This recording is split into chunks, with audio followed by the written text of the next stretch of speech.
Hello everyone. Good morning from Posto the Beagle, from Posto family. আচ্ছা, এরকম লাটের but কজন আছে?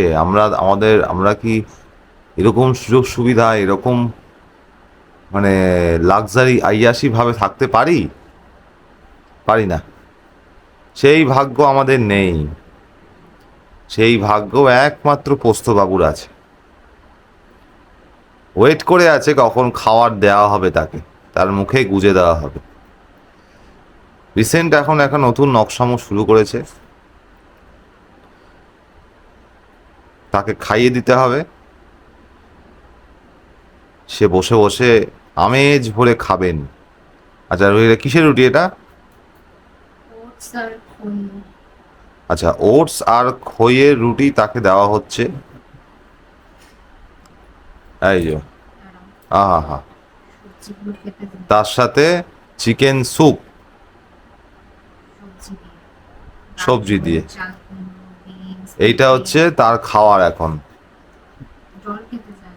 গরম পড়েছে, জল খায় কম, তাই জন্যে আমরা একটা ছোট্ট ট্যাকটিক্স ইউজ করেছি।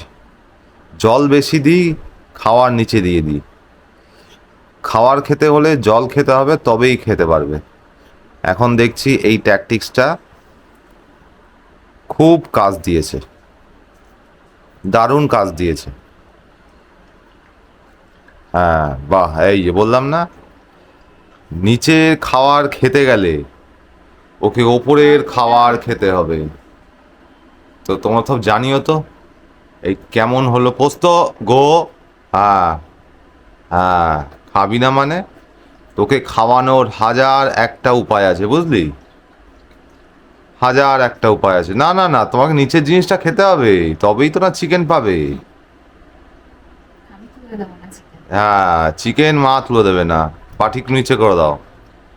হ্যাঁ, চিকেন তোলা যাবে না। খা, খা, হ্যাঁ খা। সারা দিনে জল খায় না ঠিক মতো, এটাই হচ্ছে ওর পানিশমেন্ট, সুইট পানিশমেন্ট। নে, হ্যাঁ, বাবা বাবা বাবা, তোমরা দেখতেই পাচ্ছ, দেখো কাণ্ড। হ্যাঁ, দেখো এবার চিকেন চলে এসছে সামনে, খুব কাছে চিকেন চলে এসছে পোস্ত।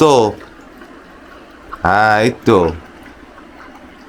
বাহ, পোস্ত বাবু খুব চালাক।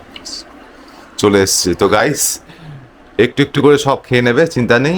আমরা এরম করে বুদ্ধি করে ওকে জলটা খাওয়াই। গরমকালে ফ্লুইডস খুব দরকার ওদের শরীরে, আর পোস্ত তো জল খুব কম খায়, নাহলে কিডনির সমস্যা দাঁড়াবে। হ্যাঁ, ব্যাস, এরম ভাবে রাখা হয়। তো তোমাদের বাচ্চাগুলো কিরম ভাবে তোমরা জল খাওয়াও বা ফ্লুইডস ইনটেক করাও একটু জানিয়ে দাও কমেন্ট বক্সে। গরমে till then tata, take care, by.